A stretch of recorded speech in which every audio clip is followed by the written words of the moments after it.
Napapakanta ka ba sa inis?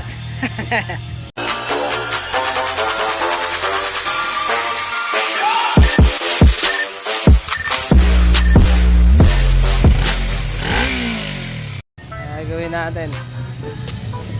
Preno naman, tsaka kung ano-ano pa. Ay, yung ano pala to. Pag-over gasket, tapos papalitan ko ng coolant. Tapos ito bubuksan. Tsaka ilalim. Tsaka yung tinidor. Tsaka yung brake. Tsaka yung bearing. Dami pa. Very not clean.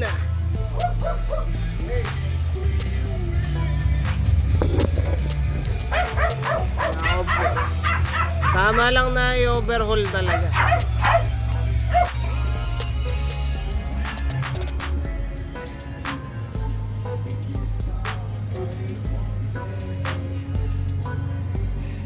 Pininturahan ko na lang ulit. Ito yung dati lang pintura eh. Ganyan yung kulay.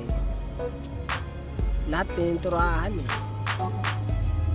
Hirapan nga ako ba rin yung lumang pintura eh. Tapos wala siyang plate dun yung dito. Bali isa lang yung may plate. Ito lang yung nalagyan. Hindi makita. Yun. Plate na yun. Pininturahan ko na rin yan. Ito isa. Buti may nakuha pa akong isa. Yan, yung bakal na yun. Okay. Oh, goodies na lahat. Sa likod lang wala.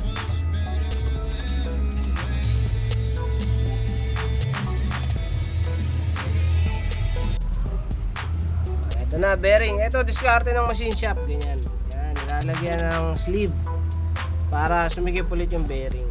Kasi nasisira din yan eh. Kaysa bibili kang buong mags, eh, yun lang naman yung problema. Goodies naman yan. Ito yung bagong bearings. Alright.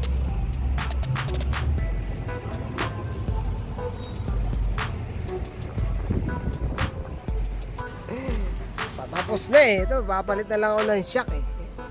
Yan, pinapinturahan na yung mags. Issue. Sunog na yung stator.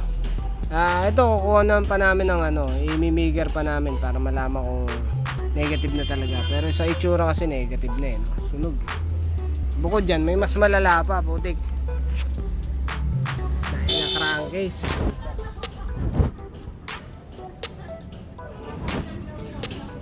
Basag ang putik. Hanip na yan. Medyo malala to. Ang peteng talaga. Ito, safety video lang kasi maputik na naman. Baka mamaya pag pelta ko na naman ang langis to, nalinisan ko po siya. Tutunog na naman. Kasi yung isa ganun eh. Lumagitik nung nalinisan ang putya.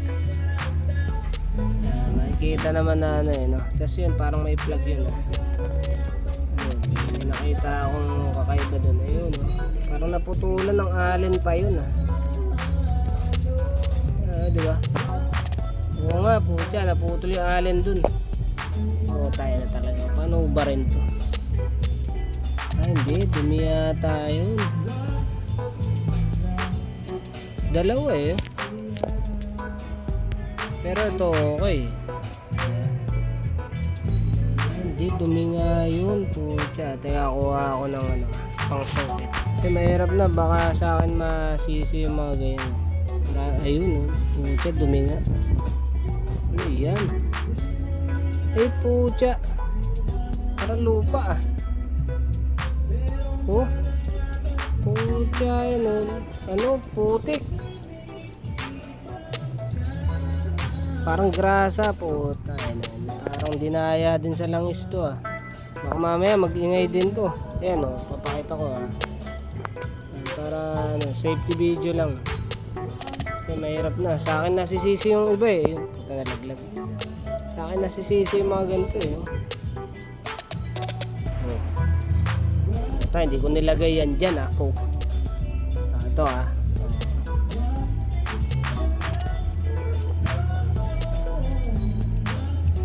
Putya, putik putik grasa yata parang ano eh. Napalanan lang yata ito, baka umingay ito. At least na video ako para makita ng may-ari. Ito, nakalimutan ko videoan yung ano, safety. Ito talaga yung may basag bukod dyan para makita nyo rin yung plate number.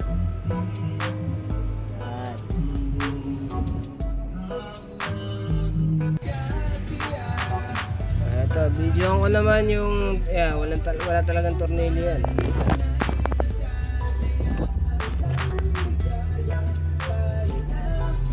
Ito, putik talaga yan. Makikita ko, putik eh. Di ba? Mamaya sa akin na naman masisi. Kasi nakakailan na akong ganito Sa akin sinisisi yung lintiyang na putik putik. Ito pa pala. Pakita ko rin ito. Putik. Mukhang barado rin yung sana yan kasi tinanggal ko na to pero walang tumutulo. Wala tapos sa head may tumutulo na pag inangat ko ibig sabihin barado tong hanip na to. Barado siguro to. Ang barado yung linya ng tubig. Ayun, barado nga putik.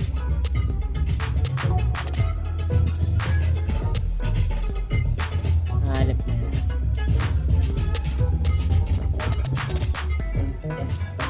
Barado hanip. Ito talaga yan ayan yung may basa. Masyado na late kaya bibitinin ko na muna yung video hanggang dito. Papalitan ko to ng ng pang ilalim nakuha na may-ari. So yun, tapos diretso overhaul na to syempre. Wala hindi ang kondisyon talaga yung overhaul yan. Malangis na rin pala itong part na to ito malangis. Mukhang babalve seal na rin yan. Tsaka piston dire-diretso na yan. Pucha wala hindi yan ay, dito na lang muna tayo putik.